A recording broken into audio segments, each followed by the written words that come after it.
Current affairs आप खुद पढ़ना चाहते हैं, सेल्फ स्टडी से पढ़ना चाहते हैं, बिल्कुल पॉसिबल है। पर इन बातों का, इन 7 बातों का हमें ध्यान रखना पड़ेगा जब भी हम कोई भी करंट अफेयर प्रिपेयर कर रहे हैं।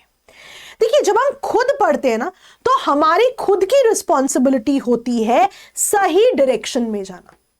क्योंकि फॉर एग्जाम्पल अगर आपने कोई बैच ज्वाइन कर लिया, कोई कोर्स ज्वाइन कर लिया, तो वहां पे जो फैकल्टी मेंबर्स होते हैं वो आपको कंडीशन कर देते हैं उस तरह से सोचने के लिए जिस तरह से पेपर की रिक्वायरमेंट है ना। If you doing this on your own, it is possible, time लगेगा, लेकिन कुछ बातों का ध्यान रखना है। सबसे पहली चीज जो इंपॉर्टेंट है, जो भी एस्पिरेंट से सिविल सर्वेंट की आपकी जर्नी है, याद रखिएगा जो भी आप पढ़ रहे हैं तीनों लेवल्स के लिए पढ़ रहे हैं। Now this happens when we study current affairs। कभी हम सोचते हैं अरे प्रीलिम्स का पॉइंट पढ़ लेते हैं, कभी मेंस का पॉइंट पढ़ लेते हैं, है ना। और इंटरव्यू में जो पर्सपेक्टिव आपसे पूछा जाता है उसके बारे में तो सोचते ही नहीं है हम, अनलेस बहुत समय बीत जाए। इसीलिए इस वीडियो पे हम बात कर रहे हैं सो दैट हमें एक बेसिक पैरामीटर पता लग जाए किस तरह हमें करंट अफेयर्स को प्रिपेयर करना है ना। यहां पे ना अगर मैं आपको एक सिंपल चीज बताऊं, लेट्स से एक न्यूज आइटम आता है कि म्यांमार में अर्थक्वेक ना। जब भी आप इसका बेसिक इमेजिन करें पढ़ना, करंट अफेयर्स को भी ना आज होलिस्टिकली पढ़ना पड़ता है। गॉन आर द डेज जब सिर्फ 2 न्यूज आर्टिकल पढ़ लिए, पीआईबी का आर्टिकल पढ़ लिया, काम हो गया। नहीं, करंट अफेयर्स को डिटेल में पढ़ना है, कॉम्प्रिहेंसिव एनालिसिस करना है। मैं आपको पॉइंटर्स बताऊंगी। ऑल्सो ये एक तरीका है अपने स्टैटिक को भी रिवाइज करने का। दिक्कत कहां आती है, हमें समझ ही नहीं आता रिवीजन कहां करें। That's why when you study current affairs, please ensure कि आप स्टैटिक पार्ट भी रिवाइज कर लें। Now understand this, if I want to study this topic, एक बेसिक जो पॉइंटर है, और अभी मैं 7 पॉइंट्स में नहीं आई हूं, अभी मैं कह रही हूं कि आपको इतना बेयर मिनिमम पढ़ना है, राइट। तब जो है जाके हमारा टॉपिक कहीं ना कहीं एक सही तरीके पे आता है। फॉर एग्जाम्पल सबसे पहले आपको न्यूज आर्टिकल्स पढ़ने हैं, है ना। अब 1 से 2 न्यूज़पेपर आर्टिकल्स आप पढ़ सकते हैं। देन प्लीज इंश्योर कि जो अर्थक्वेक की न्यूज है उससे एसोसिएटेड आपने ज्योग्राफी टेक्स्ट बुक पढ़ ली, है ना। फॉर एग्जाम्पल अब क्लास 11th की टेक्स्ट बुक में कुछ दिया हुआ है इसके बारे में, that also has to be revised. क्योंकि ना करंट अफेयर्स से कई बार देखा जाता है क्वेश्चन उनके बैकग्राउंड से आते हैं, है ना। आप पॉलिटी में भी देखेंगे कई बार ऐसी चीजें होती है। Then you learn the key terms and very importantly map practice बहुत जरूरी है ना। म्यांमार रीजन जहां पे अर्थक्वेक की बात है, साग्यांग रीजन, ये मार्क करना इंपॉर्टेंट है। Now this practice is also important क्योंकि आप खुद पढ़ाई कर रहे हैं, तो एक दिन में सारा मैप तो नहीं हो जाएगा।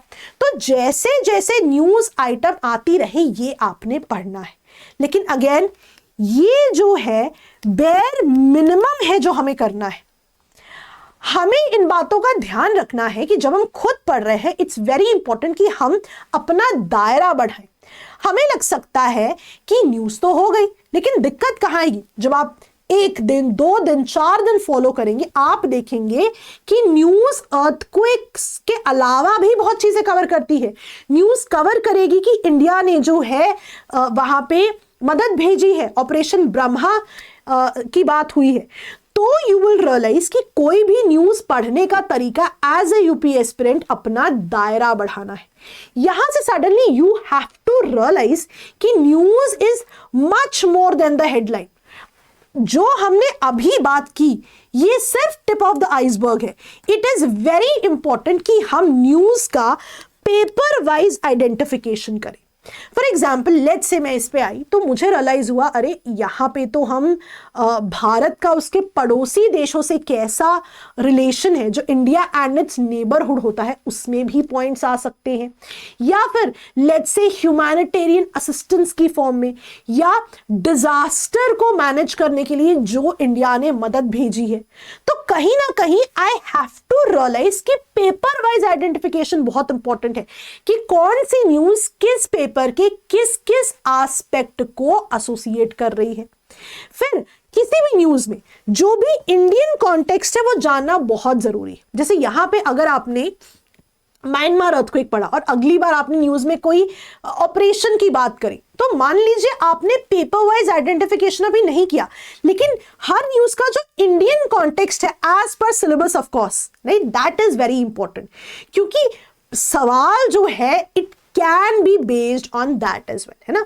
मान लीजिए जैसे आपने पेपर वाइज एनालिसिस नहीं किया, लेकिन आपने भारत और पड़ोसी देश इंडिया एंड इट्स नेबरहुड का जो कंपोनेंट है वो जरूर देखना है। इंडियन कॉन्टेक्स्ट बहुत इंपॉर्टेंट है, अगर बनता है, नहीं बनता है कोई बात नहीं। अब इन बातों का ध्यान रखने के लिए एक स्पेसिफिक से आपका 7 स्टेप प्लान है, जो शुरू में मुश्किल लग सकता है, बट अगर आप खुद पढ़ रहे हैं, इन चीजों का ध्यान रखेंगे, आपकी सक्सेस को कोई नहीं रोक सकता।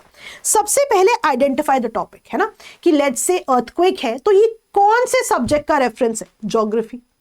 Then you link GS papers, है ना, क्योंकि ज्योग्राफी आपने सोच लिया, आपने एसोसिएटेड टॉपिक्स पढ़ लिए, अब आपने जीएस पेपर लिंक किया, अच्छा ये तो आईआर के कंपोनेंट में आ सकता है, तो आपने मल्टीपल जीएस पेपर्स के कंपोनेंट को लिंक कर दिया।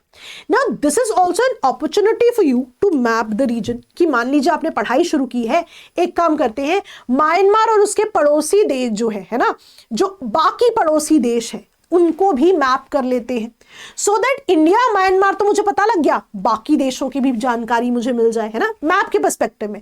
व्हाई? बिकॉज आप सेल्फ स्टडी कर रहे हैं।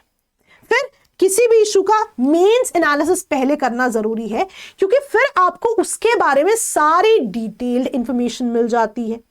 देन अगर कुछ प्रीलिम्स के पॉइंटर्स बनते हैं, फॉर एग्जाम्पल लेट्स से अर्थक्वेक की बात हुई, तो एपिसेंटर या फोकस जैसे शब्द हो सकता है इनिशियली बहुत बड़े बड़े लगे, कुछ समय में ये आपको जो है याद हो जाएंगे।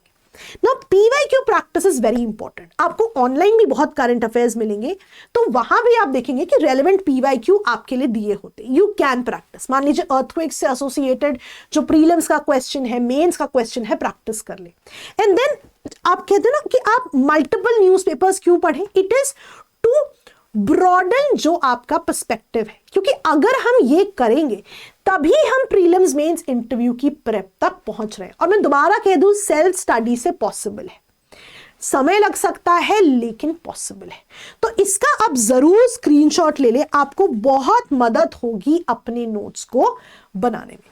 सो if I have to study Myanmar earthquake now, मैं ज्योग्राफी का कंपोनेंट पढ़ूंगी, मैं इन टर्म्स ऑफ आईआर और डिजास्टर मैनेजमेंट को भी इमेजिन करके चलूंगी एटलीस्ट, है ना।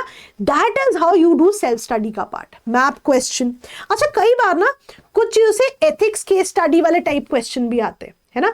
मान लो डिजास्टर मैनेजमेंट की कोई केस स्टडी है, तो सोच के जरूर चलना है, और इसके लिए PYQs का रेफरेंस बहुत इंपॉर्टेंट है। And read at least 2 newspapers so that एक पर्सपेक्टिव आपका ब्रॉडन होता रहे। This is very important. Again यहां जो चैलेंजेस है वो भी मैं बताना चाहूंगी, एक सही सिचुएशन बताना जरूरी है। सबसे पहला जो यहां पे इशू आएगा जिसे आपको रिजॉल्व करना है is source coverage. Ideally 2 newspapers, PIB, down to earth, एक कॉम्प्रिहेंसिव कवरेज जरूरी है। बहुत सारी वेबसाइट्स इनको कवर करती हैं, आप चाहें तो वहां से पढ़ सकते हैं। इंफॉर्मेशन ओवरलोड हो जाना भी एक इशू हो सकता है, because you will see that बहुत सारी जगह बहुत सारी डिफरेंट इंफॉर्मेशन है, what is relevant what is not, बहुत ही ज्यादा इंपॉर्टेंट है। और तीसरी चीज, ये मान के चले कि समय लगेगा, है ना, पहले 2-3 महीने बहुत ज्यादा समय लगेगा, देन यू विल सी कि समय जो है धीरे धीरे कम लगेगा आपको टॉपिक को कवर करने में। If you can address these challenges और आप ये 7 पॉइंट प्लान फॉलो करते हैं, आपकी सक्सेस से आपको कोई दूर नहीं रख सकता, ये चीज जरूर याद रखें।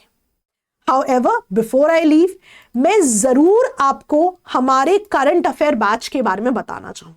सबसे पहला जो एक एडवांटेज है ना, अगर आपको किसी बैच से जोड़ दिया जाता है ना, हैविंग सेड दिस, मैं दोबारा कह रही हूं, you can prepare this on your own. ये एक ऑल्टरनेटिव है जो एफिशिएंट है ना, क्योंकि यहां क्या होगा, टेलर्ड इंफॉर्मेशन मिल रही है ऑलरेडी, जो है लेट्स से एक्स सोर्सेस से आपको सामान जो है हम इकट्ठा करके आपको एक रीडेबल फॉर्मेट में, एग्जाम स्पेसिफिक फॉर्मेट में आपको देते हैं। है ना। आपको multiple newspapers, multiple magazines refer नहीं करनी, कोई गेस वर्क नहीं करना कि ये टॉपिक इंपॉर्टेंट है नहीं है, क्योंकि सब्जेक्ट स्पेसिफिक फैकल्टी आपको सारा कंटेंट बना के देती है। कंफ्यूजन भी रिड्यूस होगा, जिससे क्या होता है, फोकस लर्निंग है। फोकस लर्निंग में पता है क्या है, मान लो आपने सारी इंफॉर्मेशन इकट्ठा करके पूरा नोट्स बनाने में समय लगाया, है ना। Now when you get everything in a batch, आपका वो समय बचता है, can be used in revising the content again and again. लेकिन अगर आप इन तीनों चैलेंजेस को एड्रेस कर सकते हैं, आप जरूर सेल्फ स्टडी कीजिए। नाउ इस बैच की अगर मैं बात करूं, है ना, तो बहुत ही ज्यादा एक्सटेंसिव कवरेज है। सब्जेक्ट स्पेसिफिक फैकल्टी कवर करती है हर एक सब्जेक्ट को, और आप देखेंगे यहां पे ना बहुत डिटेल्ड कवरेज कैसे है, क्योंकि टॉपिक्स को स्टैटिक नॉलेज से कंपेयर किया जा रहा है ना।